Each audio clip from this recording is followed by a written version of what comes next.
Otep à tous, bien-aimés frères et sœurs.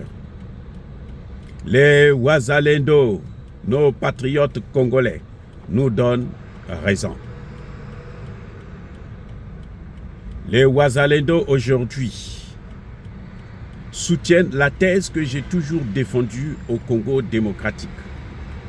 Celle qui consiste à croire que ce n'est pas des armées étrangères qui viendront sauver le Congo, mais c'est l'armée congolaise. Ce sont les Wazalendo. Wazalendo, je vous ai déjà expliqué qu'en Swahili, ça veut dire tout simplement patriote, nationaliste. Donc, c'est le rôle des nationalistes depuis le début, quand ils sont sortis, quand ils ont commencé à stopper les M23. Aujourd'hui, ils ont arrêté plusieurs M23 qu'ils ont présentés à la population. Les Wazalendo disent que ce n'est pas la SADC qui va sauver le Congo. Ça n'a pas été comment on appelle ça?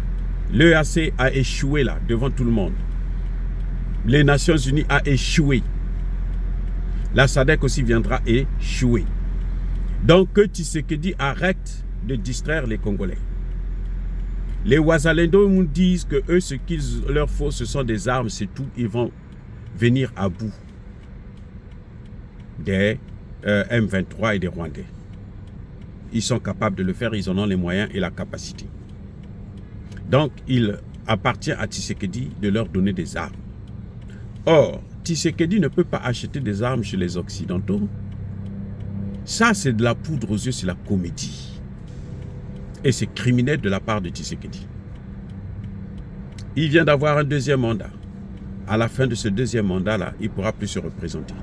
Si cette situation n'est pas réglée, il faudrait le poursuivre pour haute trahison.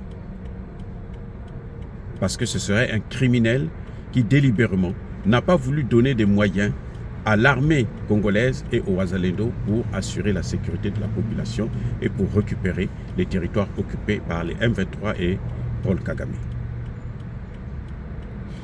J'ai soutenu cette thèse depuis longtemps.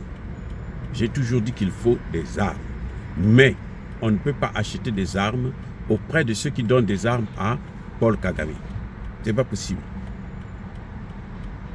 Donc, les armes, il faut trouver deux partenaires, un autre partenaire. Et le partenaire le plus fiable, c'est le Russe. C'est Poutine, c'est le Chinois, Xi Jinping, c'est la Corée du Nord, c'est l'Iran.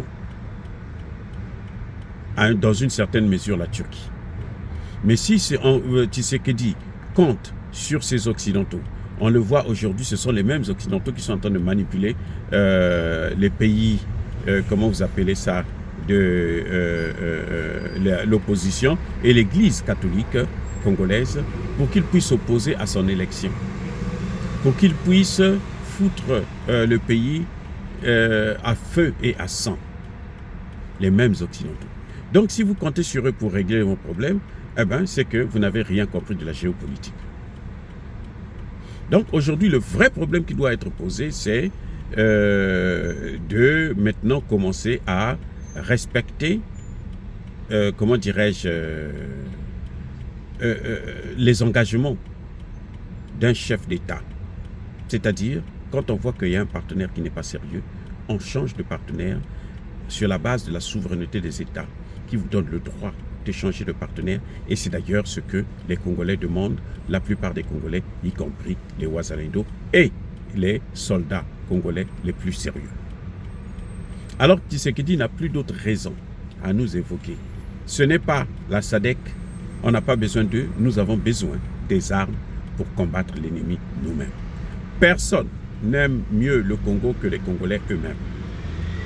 Et personne ne fera la guerre, ne va livrer son corps, son sang pour sauver le Congo que les Congolais eux-mêmes. Dire cela, c'est inciter à la haine ou à la violence. Non. Yaba colère. Soyez bénis, abondamment bénis par le Dieu de Kémit et par nos ancêtres angélisés, mais que tous ceux qui persécutent le continent africain le pillent et le déstabilisent, qu'ils soient noirs, blancs, chinois, arabes, juifs, indiens, qui qu'ils soient punis, maudits, foudroyés, neutralisés, écrasés, effacés par le Dieu de Kémit et par nos ancêtres angélisés. Vive l'Afrique éternelle. j'ai dit et j'assume.